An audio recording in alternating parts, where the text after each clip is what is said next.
ആദ്യമേ തന്നെ പറയാം, ഈ ഒരു സംഭവം നടന്നത് 2018 എന്നാൽ 2025, അതായത് 7 വർഷം കഴിഞ്ഞ് ഈ കേസിലെ കുറ്റവാളിക്ക് അവർ അർഹിക്കുന്ന ശിക്ഷ തന്നെ കോടതി വിധിച്ചു. 2018 ഡിസംബർ മാസം 27 ചെന്നൈയിലുള്ള പുളങ്കമല്ലി എന്നൊരു ഏരിയ, അവിടെയാണ് മീനാക്ഷിയുടെ കുടുംബം താമസിക്കുന്നത്. മീനാക്ഷിക്ക് 2018 27 വയസ്സ്. അവൾ അവിടെ അച്ഛൻ്റെയും അമ്മയുടെയും കൂടെയാണ് താമസിക്കുന്നത്. മീനാക്ഷിക്ക് ജയകാന്ത് എന്ന 6 വയസ്സുള്ള മകനുണ്ട്. ഭർത്താവ് കൃഷ്ണഗിരിയിലാണ് താമസിക്കുന്നത്. ജയകാന്ത് എന്ന മകൻ വെക്കേഷൻ അമ്മയുടെ വീട്ടിലേക്ക് വന്നതാണ്. അവൻ 1ാം ക്ലാസ്സിലാണ് പഠിക്കുന്നത്. എന്നാൽ അന്നത്തെ ദിവസം ഡിസംബർ മാസം 27 അവന് സംഭവിക്കാനിരിക്കുന്ന ക്രൂരമായ കാര്യം ആരും ഒരല്പം പോലും ചിന്തിച്ചു നോക്കിയിട്ടുണ്ടാകില്ല. അയൽവാസികൾ പോലും ഭയന്ന് വിറച്ചു. അന്നത്തെ ദിവസം വൈകുന്നേരം ഒരു 5 മണിക്ക് മീനാക്ഷിയുടെ അച്ഛനും അമ്മയും ഷോപ്പിംഗ് കഴിഞ്ഞ് തിരികെ വീട്ടിലേക്ക് വന്നു. വീടിന്റെ വാതിൽ തുറന്നു കിടക്കുകയാണ്. വീടിനുള്ളിലേക്ക് കയറിയപ്പോൾ രണ്ടുപേരും ഞെട്ടിപ്പോയി. 27 വയസ്സുള്ള മീനാക്ഷി താഴെ കിടക്കുകയാണ്. അവൾക്ക് എന്ത് സംഭവിച്ചുവെന്നറിയില്ല. വീടിന്റെ വാതിൽ തുറന്നു കിടക്കുന്നു. മകൻ എവിടെയാണെന്ന് തിരിഞ്ഞു നോക്കി. മകൻ എവിടെയും കാണുന്നില്ല. വീടിനുള്ളിൽ ആരെങ്കിലും വന്നതാണോ? എന്ത് സംഭവിച്ചിട്ടുണ്ടാകും? പല ചോദ്യങ്ങൾക്കിടയിൽ അവർ പെട്ടെന്ന് തന്നെ വെള്ളം തള്ളിച്ച് മകളെ എഴുന്നേൽപ്പിച്ചു. മീനാക്ഷി എഴുന്നേറ്റ ഉടനെ മകനെ അന്വേഷിക്കാൻ തുടങ്ങി. ഇപ്പോൾ ഈ അച്ഛനും അമ്മയ്ക്കും എന്ത് സംഭവിക്കുന്നുവെന്ന് മനസ്സിലായില്ല. നീ ബോധമില്ലാതെ കിടക്കുകയായിരുന്നു, എന്ത് സംഭവിച്ചെന്നറിയില്ല. ഞങ്ങൾ വന്നപ്പോൾ മകനെ കാണാനില്ല. എന്താണ് സംഭവിച്ചതെന്ന് ചോദിച്ചപ്പോൾ മീനാക്ഷി പറഞ്ഞത്, അവൻ ഒരുപാട് സമയമായി സ്വിച്ചിൽ കളിക്കുകയായിരുന്നു. എന്നാൽ പെട്ടെന്നാണ് അവന് ഷോക്കേറ്റത്. അവനെ രക്ഷപ്പെടുത്തണം എന്ന ചിന്തയിൽ പെട്ടെന്ന് ഞാൻ ഒന്നും ചിന്തിക്കാതെ അവനെ പോയി തൊട്ടു. എനിക്കും ഷോക്കേറ്റു. പിന്നെ എന്ത് സംഭവിച്ചുവെന്ന് എനിക്കറിയില്ല എന്നവൾ പറഞ്ഞു. പക്ഷെ ഇപ്പോൾ എൻ്റെ മകനെ കാണുന്നില്ല. അവൾ പെട്ടെന്ന് എന്നെ കരഞ്ഞ് നിലവിളിക്കാൻ തുടങ്ങി. ഇതെല്ലാം കണ്ടുകൊണ്ട് നിന്ന് അച്ഛനും അമ്മയ്ക്കും എന്ത് ചെയ്യണമെന്നറിയില്ല. പെട്ടെന്ന് തന്നെ അവർ വീടിന് പുറത്തിറങ്ങി അയൽവാസികളോട് ചോദിക്കാൻ തുടങ്ങി, മകനായ ജയകാന്തിനെ കണ്ടോ? ആരെങ്കിലും വീടിനുള്ളിലേക്ക് വന്നോ? അവൻ എവിടെ പോയി എന്നറിയില്ല. അവന് ഷോക്കേറ്റു എന്നാണ് മകൾ പറയുന്നത്. അങ്ങനെ ആരെങ്കിലും വീടിനുള്ളിലേക്ക് വന്നിട്ടുണ്ടെങ്കിൽ ജയകാന്തിനെ ആ ഒരു അവസ്ഥയിൽ കണ്ടവർ അവനെ ആശുപത്രിയിൽ കൊണ്ടുപോയിട്ടുണ്ടാകുമോ? ഇങ്ങനെ എല്ലാവരോടും ചോദിച്ചു. എന്നാൽ അയൽവാസികളുടെ പക്കൽ നിന്നും ഒരു ചെറിയ ക്ലൂ പോലും ലഭിച്ചില്ല. പെട്ടെന്ന് എങ്ങനെയാണ് 6 വയസ്സുള്ള മകൻ അപ്രത്യക്ഷനാവുക? ആരെങ്കിലും തട്ടിക്കൊണ്ടു പോയിട്ടുണ്ടാകുമോ? പല ചിന്തകൾക്കിടയിൽ അവർക്ക് ആദ്യം ചെയ്യണമെന്ന് തോന്നിയത് നേരിട്ട് പോലീസ് സ്റ്റേഷനിലേക്ക് പോകുന്നു. പൂന്തമല്ലി പോലീസ് സ്റ്റേഷനിലേക്ക് ചെന്ന് ഒരു കംപ്ലൈന്റ് കൊടുത്തു. പോലീസിന് ഈ ഒരു കംപ്ലൈന്റ് വായിച്ചു നോക്കുമ്പോൾ തന്നെ വല്ലാത്തൊരു കൺഫ്യൂഷൻ ഉണ്ടായി. ഷോക്കേറ്റതായി പറയുന്നു, അമ്മ വന്ന് രക്ഷിച്ചുവെന്നും പറയുന്നു. പക്ഷേ നിങ്ങൾ വന്നപ്പോൾ വാതിൽ തുറന്നു കിടക്കുകയായിരുന്നു. അപ്പോൾ ഷോക്കേറ്റ് വീണതിന് ശേഷം ആ മകനെ ആരെങ്കിലും എടുത്തുകൊണ്ട് പോയതാണോ? അല്ലെങ്കിൽ ഷോക്കേറ്റു എന്നൊക്കെ പറയുന്നല്ലോ, ഇത് പ്ലാൻഡ് ആണോ? ഇതൊരു കൊലപാതകമാണോ? അപകടമാണോ? ഇങ്ങനെ പല ചോദ്യം പോലീസ് തന്നെ ചോദിക്കാൻ തുടങ്ങി. പക്ഷേ അച്ഛൻ, അമ്മ, മീനാക്ഷി ഇവർക്ക് മറുപടി ഒന്നും പറയാൻ സാധിച്ചില്ല. ആ കുഞ്ഞിനെ അവസാനമായി ജീവനോടെ കണ്ടത് അമ്മയായ മീനാക്ഷിയാണ്. മീനാക്ഷിയെ ചോദ്യം ചെയ്തപ്പോൾ എന്ത് സംഭവിച്ചു എന്നവൾ ക്ലിയറായി പറഞ്ഞു. ഞാൻ അടുക്കളയിൽ ജോലി ചെയ്യുകയായിരുന്നു. വന്ന് നോക്കിയപ്പോൾ മകൻ സ്വിച്ചിൽ കളിക്കുന്നത് കണ്ടു. ഒരല്പസമയത്തിൽ തന്നെ അവന് ഷോക്കേറ്റു. അതെനിക്ക് മനസ്സിലായി. അവനെ തള്ളിയിടാനായി ഞാൻ പെട്ടെന്ന് അവനെ തൊട്ടു. പിന്നീട് എന്ത് സംഭവിച്ചുവെന്ന് എനിക്കറിയില്ല. ഇത് തന്നെ അവൾ ആവർത്തിച്ചു പറഞ്ഞു. പോലീസിന് ഇത് കേട്ടപ്പോൾ ഈ കഥ വിശ്വസിക്കണോ, അതോ ഇത് വെറും ഒരു കഥ മാത്രമാണോ? മകനെ കൊന്നതാണോ? ആരെങ്കിലും തട്ടിക്കൊണ്ടുപോയതാണോ? പല ചോദ്യങ്ങൾ. അടുത്ത പോലീസ് ചോദിച്ചത്, മകൻ മാത്രമാണോ അപ്പോഴുണ്ടായിരുന്നത്? ഭർത്താവ് എവിടെയാണ്? ഭർത്താവിന്റെ പേരെന്താണെന്ന് ചോദിച്ചു. അപ്പോൾ മീനാക്ഷി പറഞ്ഞത്, ഭർത്താവിന്റെ പേര് ശരവണൻ.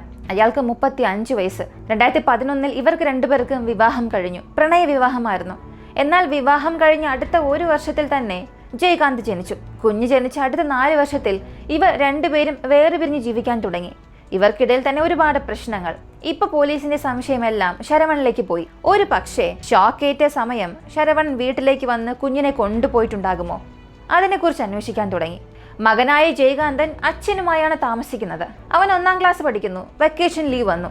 അമ്മയെ കാണാനായി നേരിട്ട് അമ്മയുടെ വീട്ടിലേക്ക് തന്നെ വന്നു. ഇക്കാര്യങ്ങൾ അറിഞ്ഞ പോലീസ് ആദ്യം ചിന്തിച്ചത്, മകൻ വെക്കേഷൻ അല്ലേ വന്നത്, പിന്നെ അച്ഛൻ എന്തിനാണ് തട്ടിക്കൊണ്ടുപോകണം? അപ്പോൾ അങ്ങനെ സംഭവിച്ചിരിക്കാൻ സാധ്യതയില്ല എന്ന് മനസ്സിലായി. ശരവണനല്ല. അങ്ങനെയാണെങ്കിൽ വീടിനുള്ളിൽ മറ്റാരെങ്കിലും കയറിയിട്ടുണ്ടാകുമോ? കയറി എന്തെങ്കിലും ചെയ്തിട്ടുണ്ടാകുമോ എന്ന് പരിശോധിക്കുമ്പോൾ അതിനുള്ള തെളിവുകളും ഇല്ല. എങ്കിലും ഇവർ പറയുന്ന കാര്യങ്ങളെല്ലാം കംപ്ലൈന്റായി എഴുതി അന്വേഷിച്ച് പെട്ടെന്ന് തന്നെ മകനെ കണ്ടെത്തി തരാം എന്ന ഒരു വിശ്വാസം കൊടുത്തിട്ട് അവരെ തിരികെ അയക്കുന്നു. എന്നാൽ കംപ്ലൈന്റ് കൊടുത്ത അടുത്ത 3ാമത്തെ ദിവസം തന്നെ സത്യം പതിയെ പുറത്തു വരാൻ തുടങ്ങി. അവരുടെ വീടിന് പുറകിലുള്ള സെപ്റ്റിക് ടാങ്കിൽ നിന്നും വല്ലാത്തൊരു ദുർഗന്ധം പുറത്തേക്ക് വരാൻ തുടങ്ങി. അതുവഴി വരുന്നവരും പോകുന്നവരും എല്ലാം ഇതിനെക്കുറിച്ച് സംസാരിക്കാൻ തുടങ്ങി. ആ സെപ്റ്റി ടാങ്ക് ഒന്ന് വൃത്തിയാക്കാമോ, വല്ലാത്ത ദുർഗന്ധം, ഇവിടങ്ങളിലൊന്നും നടന്നു പോകാൻ പോലും പറ്റുന്നില്ല എന്ന് അയൽവാസികൾ പല കുറ്റങ്ങൾ പറയാൻ തുടങ്ങി. അതേ ദിവസം തന്നെയാണ് വീട്ടിൽ എൻക്വയറിക്ക് വേണ്ടി 2 ലേഡി ഇൻസ്പെക്ടേഴ്സ് വന്നത്. അവർ വന്ന് അയൽവാസികളെയും മീനാക്ഷിയുടെ വീട്ടിൽ വന്ന് അവരെയും ചോദ്യം ചെയ്യാൻ തുടങ്ങി. ആ അധികാരികളിൽ ഒരാളുടെ പേര് അലമേലു, മറ്റൊരാളുടെ പേര് വള്ളി. ഇവർ രണ്ടുപേരും അവരുടെ ഇന്റലിജൻസ് വളരെ കൃത്യമായി ഉപയോഗിച്ചു. അയൽവാസികളോട് അന്വേഷിച്ചപ്പോൾ തന്നെ ഈ ദുർഗന്ധത്തിന്റെ കാര്യം അവർക്ക് മനസ്സിലായി. കുറച്ച് ദിവസമായി അങ്ങനെ ഒരു സംഭവം അവിടെ നടക്കുന്നുണ്ട്. പക്ഷേ ആ ദുർഗന്ധം എവിടെ നിന്നാണ് വരുന്നത്? അങ്ങനെയാണെങ്കിൽ സത്യത്തിൽ ഒരു വശത്ത് കുട്ടിയെ കാണാതായി, അവനെ കൊന്നെവിടെയെങ്കിലും മറച്ചു വെച്ചിട്ടുണ്ടോ? ആ ദുർഗന്ധമാണോ വരുന്നത്? ഇങ്ങനെയുള്ള ചിന്തകളായിരുന്നു പോലീസുകാരുടെ മനസ്സിൽ വരാൻ തുടങ്ങിയത്. അവരുടെ മനസ്സിൽ തോന്നിയ ആ ചെറിയ ചിന്ത വെച്ച് എന്ത് സംഭവിച്ചിട്ടുണ്ടാകാമെന്ന് അവർ തന്നെ ഊഹിച്ചെടുക്കാൻ തുടങ്ങി. ആ രീതിയിലാണ് പിന്നീട് അവർ അന്വേഷിച്ചത്. എവിടെയാണ് ഷോക്കേറ്റത്? എത്ര മണിക്കാണ് ഷോക്കേറ്റത്? എന്തുകൊണ്ട് ഷോക്കേറ്റപ്പോൾ വീട്ടിൽ മറ്റാരും ഇല്ലായിരുന്നു? ആരും ഇല്ലാത്തപ്പോൾ മാത്രം ഇങ്ങനെ സംഭവിച്ചു അല്ലേ? എപ്പോഴും അവൻ ഇങ്ങനെ സ്വിച്ചിലൊക്കെ കളിക്കാറുണ്ടോ? ഞങ്ങൾ സ്വിച്ചിൽ തൊട്ട് നോക്കിയല്ലോ, അങ്ങനെ ഷോക്കിന്റെ ബുദ്ധിമുട്ടൊന്നും അറിയുന്നില്ലല്ലോ. ഇങ്ങനെ തുടരെ ചോദ്യം ചോദിച്ചുകൊണ്ടേയിരുന്നു. കൂടാതെ ഈ ദുർഗന്ധം എവിടെ നിന്ന് വരുന്നു എന്നറിയാനായി വീട് മുഴുവനും പരിശോധിച്ചു. അവസാനം വീടിന് പുറകിലുള്ള സെപ്റ്റിക് ടാങ്കും പരിശോധിക്കാൻ തുടങ്ങി. അവിടെ നിന്നാണ് ദുർഗന്ധം വരുന്നതെന്ന് മനസ്സിലായി. അത് ഓപ്പൺ ചെയ്ത് നോക്കിയപ്പോൾ ആ വീട്ടിലുള്ളവർക്കും പോലീസും വല്ലാതെ ഞെട്ടിപ്പോയി. 6 വയസ്സുള്ള ചെറിയ കുഞ്ഞിന്റെ ശരീരം കത്തിക്കരിഞ്ഞ അവസ്ഥയിൽ ആ സെപ്റ്റിക് ടാങ്കിനുള്ളിൽ കിടക്കുകയാണ്. സത്യത്തിൽ ഇതൊന്നും ആരും ഒട്ടും തന്നെ പ്രതീക്ഷിച്ചതായിരുന്നില്ല. അവന്റെ ശരീരത്തിൽ പകുതിയോളം കത്തി നശിച്ചിട്ടുണ്ട്. ഒരേ ഒരു കാര്യം മാത്രം മനസ്സിലായി, ഇത് തീർച്ചയായും ഒരു കൊലപാതകമാണ്. ഊഹങ്ങളെല്ലാം വെച്ച് നോക്കുകയാണെങ്കിൽ ഇത് ചെയ്തത് അവന്റെ അമ്മ തന്നെയായിരിക്കും. കാരണം അവസാനമായി അവനെ ജീവനോടെ കണ്ടത് അമ്മയായ മീനാക്ഷിയാണ്. എങ്കിലും പോലീസിന് കൺഫേം ചെയ്യണം, ആര് കൊന്നു, എന്തിനു കൊന്നു. ഒരുപക്ഷെ യഥാർത്ഥത്തിൽ ഷോക്കേറ്റ് ആണോ മരിച്ചത്? അത് മറച്ചു വെക്കാൻ വേണ്ടിയാണോ അവനെ സെപ്റ്റിക് ടാങ്കിലേക്ക് എടുത്ത് എറിഞ്ഞത്? വീടിനുള്ളിൽ ഷോക്കടിച്ച് മരിച്ചവൻ എങ്ങനെയാണ് സെപ്റ്റിക് ടാങ്കിനുള്ളിലേക്ക് വന്നത്? ഈ ചോദ്യങ്ങൾക്കുള്ള ഉത്തരം അവർക്കപ്പോൾ ലഭിച്ചില്ലെങ്കിൽ പോലും ഇവയ്ക്കെല്ലാം ഉത്തരം പറയാൻ കഴിവുള്ള ഒരേയൊരാൾ മീനാക്ഷിയാണെന്ന് മനസ്സിലായി. അങ്ങനെ മീനാക്ഷിയെക്കുറിച്ച് അയൽവാസികളോട് അന്വേഷിക്കാൻ തുടങ്ങി. അവൾ ഒരു ഷോർട്ട് ടെമ്പേർഡ് പേഴ്സൺ ആണ്, എപ്പോഴും ദേഷ്യം വരും. പക്ഷേ ഭർത്താവായ ശരവണൻ നല്ലൊരു മനുഷ്യനാണ്, നല്ലൊരു സ്വഭാവക്കാരനാണ്. എപ്പോഴും അയാളുമായി അടിയുണ്ടാക്കി അവൾ അമ്മയുടെ വീട്ടിലേക്ക് വന്ന് താമസിക്കും. ഇങ്ങനെ മീനാക്ഷിയെക്കുറിച്ച് നല്ല അഭിപ്രായമായിരുന്നില്ല അയൽവാസികളെല്ലാം പറഞ്ഞത്. ഉടൻ തന്നെ ഫോറൻസിക് ടീമിനെ വിളിച്ചു വരുത്തി. ആ വീട് മുഴുവനും അനലൈസ് ചെയ്യാൻ ആവശ്യപ്പെട്ടു. ഈ ഷോക്ക് വന്ന സ്വിച്ച് ഏതാണ്? അവിടെ കൈരേഖകൾ എന്തെങ്കിലും ഉണ്ടോ? സെപ്റ്റിക് ടാങ്കിൽ നിന്ന് മറ്റെന്തെങ്കിലും തെളിവ് ലഭിക്കുമോ? അവന്റെ ഡെഡ് ബോഡി പുറത്തേക്കെടുത്ത് പോസ്റ്റ്മോർട്ടം ചെയ്യാൻ അയച്ചു. പോസ്റ്റ്മോർട്ടത്തിലൂടെ തീർച്ചയായും അവന്റെ മരണകാരണം മനസ്സിലാക്കാൻ സാധിക്കും. ഇനി സത്യത്തിൽ ഷോക്കേറ്റ് മരിച്ചതാണെങ്കിൽ കൂടിയും അങ്ങനെയുള്ള കുഞ്ഞിനെ എന്തിനെ സെപ്റ്റിക് ടാങ്കിലേക്ക് എടുത്തെറിയണം? അതിനാൽ മീനാക്ഷി അറസ്റ്റ് ചെയ്ത് പോലീസ് സ്റ്റേഷനിലേക്ക് കൊണ്ടുവന്ന് ചോദ്യം ചെയ്യാൻ തുടങ്ങി. അവൾ വളരെ പരിഭ്രാന്തയായിരുന്നു. ഞാൻ തെറ്റൊന്നും ചെയ്തില്ല എന്ന് അവൾ ആവർത്തിച്ച് പറഞ്ഞുകൊണ്ടേയിരുന്നു. മീനാക്ഷിയിൽ നിന്ന് സത്യം പുറത്തു കൊണ്ടുവരാൻ പോലീസിനെ കൊണ്ട് കഴിഞ്ഞില്ല. ആ സമയത്തായിരുന്നു പോലീസിന് പോസ്റ്റ്മോർട്ടം റിപ്പോർട്ട് കയ്യിൽ ലഭിച്ചത്. അവർ വിചാരിച്ചതുപോലെ ആയിരുന്നില്ല ആ റിപ്പോർട്ട്, വ്യത്യസ്തമായിരുന്നു. ഒരുപക്ഷെ അവൻ ഷോക്കേറ്റ് മരിച്ചതാണെങ്കിൽ ആ സമയം വോൾട്ടേജ് വളരെ അധികമായിട്ടിരിക്കണം. സാധാരണ കറണ്ട് കമ്പിയിലൊക്കെ പിടിച്ച് ഷോക്കേറ്റ് മരിച്ചാൽ പോലും ഇത്ര കത്തിക്കരിഞ്ഞൊന്നും പോകില്ല. അതിന് ഒരുപാട് വോൾട്ടേജ് ആവശ്യമാണ്. വീടിനുള്ളിൽ ലഭിക്കുന്ന വോൾട്ടേജ് ലിമിറ്റഡ് ആയിരിക്കും. അപ്പോൾ പിന്നെ എങ്ങനെയാണ് ഒരു കുഞ്ഞ് ഷോക്കേറ്റ് ഇത്രത്തോളം കരിഞ്ഞു പോകാൻ സാധ്യതയുള്ളത്? ഫോറൻസിക് എവിഡൻസിലും പോസ്റ്റ്മോർട്ടം റിപ്പോർട്ടൊക്കെ നോക്കുമ്പോൾ ആ കുഞ്ഞിനെ കത്തിക്കുന്നതിന് മുൻപ് ഒരു ബെഡ്ഷീറ്റ് വെച്ച് മൂടിയിട്ടുണ്ട്. ആ കുഞ്ഞിന്റെ ശരീരം കത്തുമ്പോൾ ബെഡ്ഷീറ്റിന്റെ പീസൊക്കെ ശരീരത്തിനുള്ളിലേക്ക് പോയതിന്റെ തെളിവുകൾ പോസ്റ്റ്മോർട്ടം റിപ്പോർട്ട് വഴി ലഭിച്ചു. അതായത് അവന്റെ ശരീരം ഇങ്ങനെ കത്തിക്കരിയാൻ കാരണം ഷോക്ക് അല്ലായിരുന്നു, കെറോസിൻ ഒഴിച്ചാണ് ആ കുഞ്ഞിനെ കത്തിച്ചിരിക്കുന്നത്. കെറോസിന്റെ എല്ലാ സബ്സ്റ്റൻസും അവന്റെ ബോഡിയിൽ ഉണ്ടായിരുന്നു. വളരെ ക്രൂരമായി ജീവനോടുള്ളപ്പോൾ തന്നെ ആ കുഞ്ഞിനെ കത്തിച്ചു. ഇതായിരുന്നു എല്ലാവരെയും ഒന്നടങ്കം ഞെട്ടിപ്പിച്ചൊരു കാര്യം. ഇപ്പൊ ഇതാരാണ് ചെയ്തത്?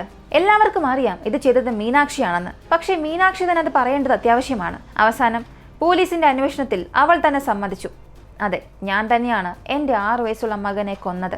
എങ്ങനെ കൊന്നു എന്നറിയണ്ടേ? ഒരു സ്ക്രൂ ഡ്രൈവർ ഉപയോഗിച്ച് ആ കുഞ്ഞിന്റെ തലയിൽ ശക്തമായി തന്നെ അടിച്ചു. കുഞ്ഞിന്റെ ബോധം അപ്പം തന്നെ നഷ്ടമായി. പിന്നീട് ഒരു ബെഡ്ഷീറ്റ് കൊണ്ട് ആ കുഞ്ഞിന്റെ ശരീരം പൊതിയുകയും കെറോസിൻ ഒഴിച്ച് കത്തിക്കുകയും ചെയ്തു. ആ കുഞ്ഞ് കത്തി എരിയുന്നത് ആ അമ്മ നോക്കി നിന്നു. ഒരമ്മയെ കൊണ്ട് ഇത് ചെയ്യാൻ സാധിക്കുമോ? സത്യത്തിൽ അവൾ തന്നെയാണോ ആ കുഞ്ഞിന്റെ അമ്മ? ഇതൊക്കെയാണ് എൻ്റെ മനസ്സിൽ വന്നൊരു ചിന്ത. തീർച്ചയായും നിങ്ങളും ഇത് തന്നെ ചിന്തിച്ചിട്ടുണ്ടാകും. ആ 6 വയസ്സുള്ള കുഞ്ഞ് എത്രത്തോളം വേദന അനുഭവിച്ചിട്ടുണ്ടാകും? ഒരിക്കലും ചിന്തിച്ചു പോലും നോക്കാൻ സാധിക്കുന്നില്ല. ആ കുഞ്ഞിന്റെ ലോകം തന്നെ അമ്മയായിരിക്കും. ആ അമ്മ എന്തിനാ കുഞ്ഞിനെ കൊല്ലണം? പോലീസിനിപ്പോൾ കാര്യങ്ങൾ ഏകദേശം മനസ്സിലായി. ഇനി അറിയേണ്ടത് മോട്ടീവ്, എന്തിനു കൊല്ലണം? ഇതിന് മീനാക്ഷി ചില കാര്യങ്ങൾ പറയാൻ തുടങ്ങി. ഇവർ രണ്ടുപേരും കോളേജിൽ പഠിക്കുമ്പോൾ തന്നെ പരിചയപ്പെടുകയും പ്രണയിക്കുകയും ചെയ്തു. പ്രണയത്തിന് വീട്ടുകാർ സമ്മതിച്ചില്ല. അങ്ങനെ വീട്ടുകാരുടെ ഇഷ്ടം മറികടന്ന് 2011 ഇരുവരും വിവാഹം കഴിച്ചു. 2012 ജയകാന്തൻ എന്ന മകൻ ജനിച്ചു. അവർക്ക് ചില വർഷങ്ങൾക്ക് ശേഷം കുഞ്ഞിനെ കുറിച്ച് ചിന്തിക്കാമായിരുന്നു. രണ്ടുപേരും പരസ്പരം മനസ്സിലാക്കാൻ ഒരല്പം കാത്തിരിക്കാമായിരുന്നു. പക്ഷെ അതൊന്നും ചെയ്തില്ല.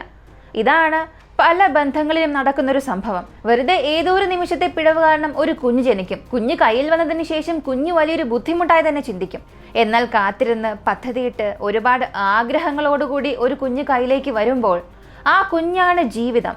അതാണ് ജീവൻ എന്ന് കരുതി പലരും ജീവിക്കും. അങ്ങനെ പല ദമ്പതികളുണ്ട്. ഇപ്പോൾ ഇവർക്ക് ഈ കുഞ്ഞ് ജനിച്ചു. ആ കുഞ്ഞിനെ അവർ എങ്ങനെ ട്രീറ്റ് ചെയ്തിട്ടുണ്ടാകുമെന്ന് നിങ്ങൾക്ക് മനസ്സിലായിട്ടുണ്ടാകും. മീനാക്ഷിക്ക് 21 വയസ്സുള്ളപ്പോഴായിരുന്നു മകൻ ജനിച്ചത്. അതിനുശേഷം പ്രശ്നങ്ങൾ ഉണ്ടാകാൻ തുടങ്ങി. പ്രണയിച്ചപ്പോഴും വിവാഹം കഴിച്ചപ്പോഴും വല്ലാതെ സന്തോഷമായിരുന്നു ആ ജീവിതത്തിൽ. എന്നാൽ കുഞ്ഞ് ജനിച്ചതിന് ശേഷം ആ സന്തോഷം എവിടെ പോയി എന്നറിയില്ല. ദിവസം കഴിയുന്തോറും പ്രശ്നങ്ങൾ വർദ്ധിച്ചുകൊണ്ടിരുന്നു. പ്രശ്നം വരുമ്പോഴെല്ലാം അവൾ അമ്മയുടെ വീട്ടിലേക്ക് വരും. ഇങ്ങനെ 4 വർഷം തള്ളി നീക്കി.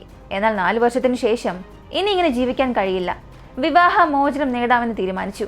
അതിന്റെ പ്രോസസ് എല്ലാം നടക്കുന്നു. അപ്പോഴാണ് മീനാക്ഷി ഓപ്പണായി തന്നെ പറഞ്ഞത്, കുഞ്ഞിനെ എന്നെ കൊണ്ട് നോക്കാൻ സാധിക്കില്ല, എനിക്ക് സാമ്പത്തികമില്ല, ജോലിയില്ല, പിന്നെ എനിക്ക് കുഞ്ഞൊരു ബുദ്ധിമുട്ടാണ്, നോക്കാനൊന്നും കഴിയില്ല, കുഞ്ഞിന്റെ കാര്യങ്ങളൊന്നും എനിക്ക് ഒരിക്കലും ശരിയാകില്ല. എന്നാൽ ഭർത്താവായ ശരവണൻ തനിക്ക് കുഞ്ഞ് വേണമെന്ന് ആവശ്യപ്പെട്ടു. അങ്ങനെ അച്ഛൻ്റെ കൂടെ അവൻ വളരാൻ തുടങ്ങി. പക്ഷേ വെക്കേഷൻ സമയത്തൊക്കെ അവൻ അമ്മയെ കാണാനായി വരും. അങ്ങനെ 2018 വെക്കേഷന് അവൻ അമ്മയുടെ വീട്ടിലേക്ക് വന്നു. ഈ ഡിവോഴ്സിന്റെ പ്രോസസ് നടക്കുന്നതേ ഉള്ളൂ, ഡിവോഴ്സ് ആയിട്ടില്ല. അതുകൊണ്ട് തന്നെ ഈ രണ്ടുപേർക്കും ഇടയിൽ ഇപ്പോഴും പ്രശ്നങ്ങൾ നിലനിൽക്കുന്നുണ്ട്. അതുപോലെ 2018 അന്നത്തെ ദിവസം രണ്ടുപേർക്കും ഇടയിൽ ചില പ്രശ്നമുണ്ടായി. പക്ഷേ ആ ദേഷ്യത്തിൽ ഭാര്യ ഇങ്ങനൊരു തീരുമാനം എടുക്കുമെന്ന് അയാൾ ഒട്ടും തന്നെ ചിന്തിച്ചിട്ടുണ്ടാകില്ല. സംഭവം നടന്ന അന്നത്തെ ദിവസം മകനായ ജയകാന്തൻ അച്ഛനെ കാണണമെന്ന് ആവശ്യപ്പെട്ടു. എനിക്ക് അച്ഛനെ കാണണം, അച്ഛൻ്റെ വീട്ടിലേക്ക് പോകണമെന്ന് ആവർത്തിച്ച് പറഞ്ഞുകൊണ്ടിരുന്നു. ഇത് മീനാക്ഷിക്ക് വല്ലാത്ത ദേഷ്യത്തിന് കാരണമായി. ഭർത്താവിനോടുള്ള ദേഷ്യമെല്ലാം അവൾ സ്വന്തം കുഞ്ഞിനോട് തീർക്കാൻ തുടങ്ങി. ഇതുപോലുള്ള സാഹചര്യം മുൻപും ഉണ്ടായിട്ടുണ്ട്. ഭർത്താവിനോടുള്ള ദേഷ്യം കുഞ്ഞിനോട് കാണിക്കും. പക്ഷേ ഇതൊരു എക്സ്ട്രീം ലെവലിലായിരുന്നു. ഭർത്താവിനോടുള്ള ദേഷ്യം എങ്ങനെ കാണിക്കണമെന്നറിയാതെ തൊട്ടടുത്തുണ്ടായിരുന്ന സ്ക്രൂ ഡ്രൈവർ എടുത്ത് മകന്റെ തലയിൽ തന്നെ ആഞ്ഞടിച്ചു. അവൻ അമ്മ എന്ന് വിളിച്ച് താഴേക്ക് വീണു. അവൻ താഴെ വീണതിന് ശേഷം അവൻ മരിച്ചില്ല എന്ന് അമ്മയ്ക്ക് നന്നായി അറിയാം. എങ്കിൽ പോലും ഒരു ബെഡ്ഷീറ്റ് കൊണ്ട് അവനെ മൂടി മുഴുവനായും കവർ ചെയ്തു. അവന് മുകളിലേക്ക് കെറോസിൻ ഒഴിച്ചു. യാതൊരു മനസാക്ഷിയും ഇല്ലാതെ, ഒരല്പം പോലും ചിന്തിക്കാതെ പെട്ടെന്ന് തന്നെ തീ കൊളുത്തി. ശരീരം മുഴുവനും കത്തിയെരിയുമ്പോൾ അത് നോക്കി നിൽക്കുകയായിരുന്നു. ആ കുഞ്ഞ് എത്രത്തോളം വേദന അനുഭവിച്ചിട്ടുണ്ടാകും. ആ മരണവേദനയിലും അവൻ അവസാനമായി കണ്ടത് ചിരിച്ചുകൊണ്ട് നിൽക്കുന്ന അവൻ്റെ അമ്മയെ തന്നെയല്ലേ.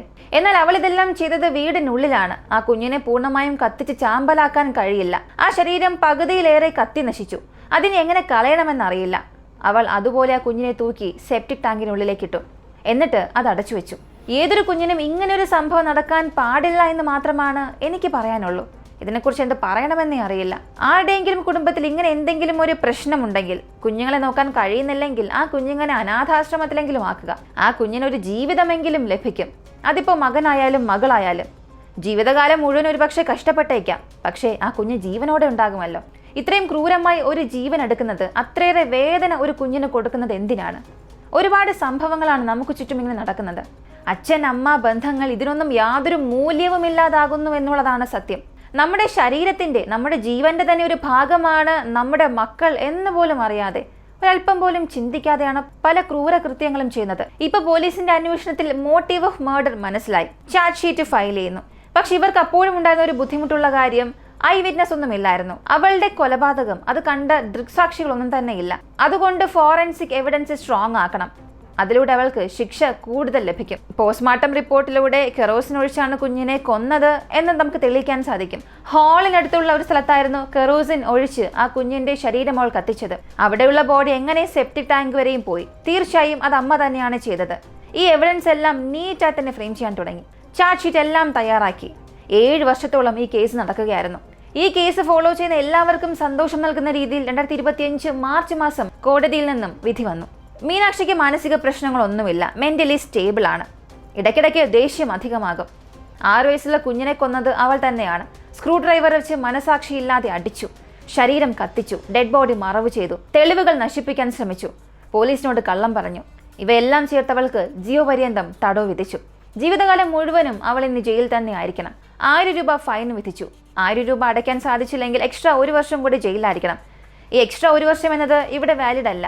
കാരണം അവൾക്ക് ലഭിച്ച ശിക്ഷ ജീവപര്യന്തമാണ്.